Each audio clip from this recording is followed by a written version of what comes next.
na san an kace kuɗi ya ni take nan in wadata amma bayan Allah nan kafin Allah ne abin musu kai ni ma fa duk da kuma dole cikin talaka na saka na ba su kayan su ka gani to amma ai da kuɗi na kuɗi suka fita dan haka wallahi ba za ka kula ba yanzu dai a ganin ka ne na fita ai kai abin musu ba ka da hankali ba za mu zo mu kashe kuɗi mu kashe dukiya kuma ka dinga barin abin musu duk da ni ma ba Allah nan yana fike ta magana ta domin Allah ai ni na riga na gama tsorata amma yanzu ya kaje ne ka fito abin musu abin musu wani aiki wannan nan bai fike tarwa ni daga nan ma wadda hada kana don yi na bar ƙasa saboda ba ka da hankali za ka bar ƙasa kuma ba za mu wani tare da kai ba to tsarin da tun kafin a yi rantsuwa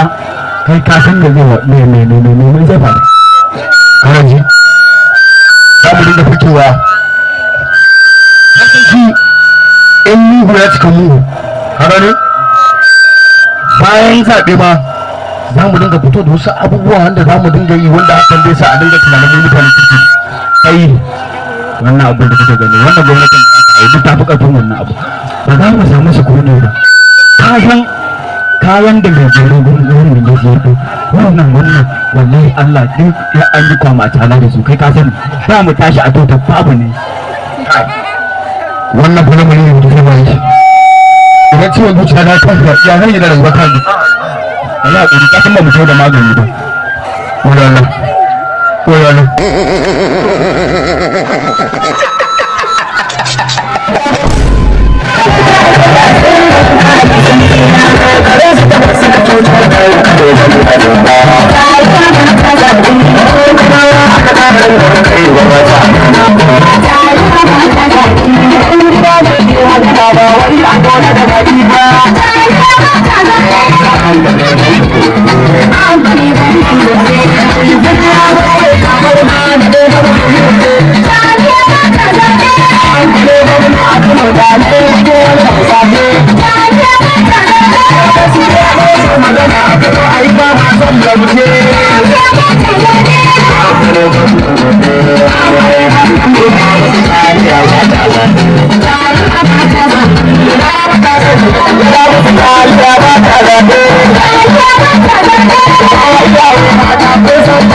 Thank you.